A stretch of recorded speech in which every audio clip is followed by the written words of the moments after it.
Pengacara Rudiana malu salah baca isi chat HP Vina Cirebon. Betapa malunya pengacara Ibtu Rudiana, lantaran salah membaca isi chat hasil ekstraksi ponsel almarhumah Vina Cirebon. Dalam isi chat tersebut, pengacara Ibtu Rudiana, Pitra Romadani, mengira ada sosok lain yang dibicarakan antara Vina Cirebon dan Widya Sari. Kasus kematian Vina Cirebon dan Eki hingga kini memang masih menjadi perdebatan antara pembunuhan atau kecelakaan, meski sudah ada putusan pengadilan. Diketahui, Vina adalah gadis 16 tahun asal Kampung Samadikun, Kecamatan Kejaksan, Kota Cirebon, Jawa Barat, yang tewas bersama kekasihnya, Eki, di Jalan Raya Talu, Kecamatan Talun, Kabupaten Cirebon, Jawa Barat pada Sabtu tanggal 27 Agustus tahun 2016. Keduanya disebut menjadi korban penganiayaan geng motor. Pengacara Ibtu Rudiana rupanya tak memahami data ekstraksi handphone yang dia miliki. Pengacara Saka Tatal, Edwin Partogi Pasaribu menerangkan, jika data ekstraksi handphone Vina didapat dari berkas P19 yang diserahkan penyidik ke Kejaksaan Negeri Cirebon. Dalam data tersebut terbongkar percakapan Vina dengan sejumlah orang, diantaranya Widya Sari dan Mega Lestari. Namun, Pitra Romadani pengacara Ibtu Rudiana justru menyimpulkan lain. Pitra awalnya menyoroti satu nomor yang ia yakini merupakan milik Mega Lestari. 08953318238828, benar ya? Mbak Mega ini punya nama panggilan gaul gak selain Ega? Tanya pengacara Ibtu Rudiana, Pitra Romadani. Gak ada, jawab Mega Lestari. Kenal gak yang namanya Ira? Tanya Pitra lagi sembari senyum tipis. Rupanya Pitra menyoroti isi chat yang berisi, gasok Ira baik dimarahin gajol. Widi dan Mega menerangkan bahwa Ira merupakan bahasa Cirebon yang artinya kamu. Kalau Cirebon itu, artinya, kamu, kata Widya Sari. Sontak saja, Pitra Romadoni yang tadinya sudah terlanjur percaya diri membangun narasi, justru menjadi terhenyak. Oke Ira kamu ya, kata Pitra Romadoni. Sampai kemudian Pitra Romadoni mempertanyakan isi chat, Ira jadi gak ngejawabnya. Mbak Mega ini sering ngejawab ya malam hari ya. Ini konteks percakapan ini. Ira jadikan ngejawabnya, tanya Pitra Romadoni. Pitra kembali dibuat malu oleh teman Vina, Mega Lestari. Mega menerangkan bahwa chat tersebut sebagai candaannya dengan Vina. Itu cuma bercandaan dari Vina ke aku kalau gak salah, kata Mega Lestari. Pitra Romadoni rupanya tak puas sampai di situ saja. Ia kembali mencecar Mega dan Widi soal chat ngejob di handphone Vina. Setelah Ira, Pitra Romadoni mempertanyakan soal sosok Teh Ayu. Tentang ngejob, kenal gak yang namanya Teh Ayu? Tanya Pitra. Gak, jawab Widya Sari. Padahal Anda WA-WA-an sama dia, kata Pitra Romadoni. Dia mengatakan bahwa sosok Teh Ayu juga mengirim chat soal job. Teh Ayu ini yang komunikasi terkait dengan ngejob, kata Pitra Romadoni. Perdebatan Pitra kemudian dipotong jeda iklan, sampai kemudian Widya Sari dan Mega Lestari sudah tak lagi terhubung dalam forum tersebut. Pitra Romadoni justru menganggap bahwa Widi dan Mega kabur. Penasihat Kapolri baru sadar ada bukti yang beratkan terpidana kasus Vina. Meski dalam kasus Vina Cirebon terpojokkan, penasihat ahli Kapolri masih membela penyidik. Baru-baru ini, penasihat ahli Kapolri Irjen Pol, Purn Arianto Sutadi kembali belak-belakan soal alat bukti yang menjerat para terpidana kasus Vina Cirebon tersebut. Diakui Arianto Sutadi, pihaknya baru sadar tentang adanya bukti chat yang membuat para terpidana dihukum berat. Bukti chat tersebut berasal dari hasil ekstraksi handphone Vina ternyata tidak dijadikan sebagai alat bukti dalam kasus Cirebon 2016. Saat sidang kasus Vina 2016 silam, tak ada saksi ahli yang khusus menjelaskan tentang bukti chat tersebut. Meski tak dijadikan alat bukti, namun penasihat ahli Kapolri Arianto Sutadi menekankan bahwa kesalahan bukan dilakukan oleh penyidik kasus Vina Cirebon, melainkan jaksa penuntut umum. Arianto Sutadi menerangkan kewenangan penggunaan bukti di sidang kasus Vina Cirebon berada di tangan jaksa penuntut umum, JPU. Kalau yang namanya data sudah disampaikan ke jaksa untuk pembuktian maka digunakan atau tidak sudah kewenangan JPU. Karena penyidik hanya menyiapkan bahan yang akan dimasak, selengkap mungkin, yang memasak itu Pak Jaksa disodorkan ke Pak Hakim, kata Arianto Sutadi. Kini Arianto Sutadi mengatakan baru menyadari alasan hakim menjatuhkan vonis seumur hidup pada terpidana kasus Vina Cirebon.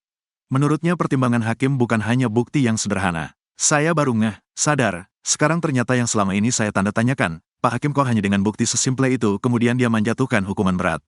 Sekarang pantesan, kata Arianto Sutadi. Arianto Sutadi mengatakan rupanya hakim juga mempertimbangkan bukti ekstraksi handphone Vina. Ternyata bukti yang disampaikan waktu persidangan itu tidak hanya keterangan saksi tok. Walaupun ada yang mencabut, katanya, Arianto mengatakan hasil ekstraksi handphone ini menjadi salah satu kerja scientific investigation dalam kasus Vina Cirebon. Tapi di samping keterangan saksi itu juga didukung bukti fakta yang termasuk scientific investigation, kata Arianto Sutadi. Pengacara Saka Tatal, Edwin Partogi Pasaribu mengatakan bahwa sebenarnya hasil ekstraksi handphone itu tidak dimasukkan penyidik sebagai alat bukti. Data ekstraksi dari handphone tidak menjadi bagian dimasukkan untuk bukti perkara ini, tetapi tangan Tuhan bekerja dia ada di berkas ini. Bukti ekstraksi ini tidak dimasukkan untuk dijadikan alat bukti dari perkara pembunuhan pemerkosaan Vina, kata Edwin Partogi Pasaribu. Menurutnya, hasil ekstraksi ini ada dalam berkas namun tidak masuk ke daftar isi berkas penyidik kasus Vina Cirebon. Tidak masuk ke dalam daftar isi dan tidak pernah ada hasil ekstraksi ini dijadikan sebagai bukti surat, tidak pernah ada yang dimintai keterangan sebagai ahli. Memang tidak pernah dimasukkan sebagai alat bukti di persidangan oleh kepolisian, kata Edwin Partogi Pasaribu. Walau begitu Arianto Sutadi menekankan bahwa itu semua bukan kesalahan penyidik. Oke, penyidik tidak menampilkan itu, tapi penyidik tidak menjadikan barang bukti tidak lagi disalahkan ke penyidik. Karena yang butuh alat bukti itu jaksa. Jaksa kalau ada alat bukti yang dibutuhkan pasti minta dia, kata Arianto Sutadi.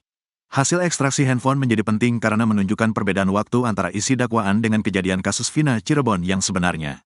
Dalam kesaksian sidang kasus Vina disebutkan Eki dan Vina dikejar dan dilempari pelaku pukul 21.30 waktu Indonesia Barat. Namun hasil ekstraksi handphone tertera chat Vina dan Widya Sari pukul 22.14 waktu Indonesia Barat. Artinya Vina masih hidup pada pukul 22 waktu Indonesia Barat. Pitra Romadoni tuding Vina Cirebon lakukan pekerjaan negatif malam hari. Pengacara Ibtu Rudiana, Pitra Romadoni, menuding almarhumah Vina Cirebon melakukan pekerjaan yang tidak sepatutnya. Kesimpulan tersebut diambil Pitra Romadoni seusai ia melihat bukti chat hasil ekstraksi ponsel Vina Cirebon. Kasus kematian Vina Cirebon dan Eki hingga kini memang masih menjadi perdebatan antara pembunuhan atau kecelakaan, meski sudah ada putusan pengadilan. Diketahui, Vina adalah gadis 16 tahun asal Kampung Samadikun, Kecamatan Kejaksan, Kota Cirebon, Jawa Barat, yang tewas bersama kekasihnya, Eki, di Jalan Raya Talu, Kecamatan Talun, Kabupaten Cirebon, Jawa Barat pada Sabtu tanggal 27 Agustus tahun 2016. Keduanya disebut menjadi korban penganiayaan geng motor. Vina korban kasus Cirebon 2016 bernasib pilu setelah dituduh pengacara Ibtu Rudiana memiliki pekerjaan negatif. Pengacara Ibtu Rudiana, Pitra Rudiana menuduh Vina korban kasus Cirebon 2016 memiliki pekerjaan negatif. Padahal untuk membeli pembalut dan mie instan saja Vina meminjam uang pada Widya Sari. Tuduhan Vina memiliki pekerjaan negatif diungkap Pitra Romadoni. Pitra Romadoni yang mendampingi Ibtu Rudiana dalam kasus Vina Cirebon, curiga dengan isi percakapan antara Mega Lestari dengan Teh Ayu. Dalam data ekstraksi handphone, terdapat chat berisikan, "Ira jadi ngejobnya. Ini bahaya lo ngejob apa malam-malam. Ini harus didalami lagi jangan-jangan ada jangan-jangan malam-malam hari gitu lo," kata Pitra Romadoni pengacara Ibtu Rudiana. Selain itu ada juga menurut Pitra chat dari Teh Ayu yang berisikan, "Kayaknya kita ngejob bae. Mereka nih ngejob apa di malam hari," kata Pitra Romadoni. Pitra Romadoni pengacara Ibtu Rudiana curiga Vina korban kasus Cirebon 2016 memiliki pekerjaan negatif. Bukan percakapan terduga almarhum ya. Teh Ayu sama Mega ini, kata Pitra Romadoni. Saking curiganya, Pitra Romadoni bahkan sampai mendesak polisi memeriksa Mega Lestari. "Makanya saya minta didalami kalau bisa polisi memanggil yang bersangkutan ini dan didalami percakapannya, saya mencurigai aja ada sesuatu," kata Pitra Romadoni pengacara Ibtu Rudiana di kasus Vina Cirebon. Mega Lestari tak menyangkal tentang chat tersebut. Hanya saja Mega Lestari menekankan bahwa istilah ngejob itu hanyalah sebuah candaan sebagai teman. "Itu cuma bercandaan dari Vina ke aku kalau gak salah," kata Mega Lestari.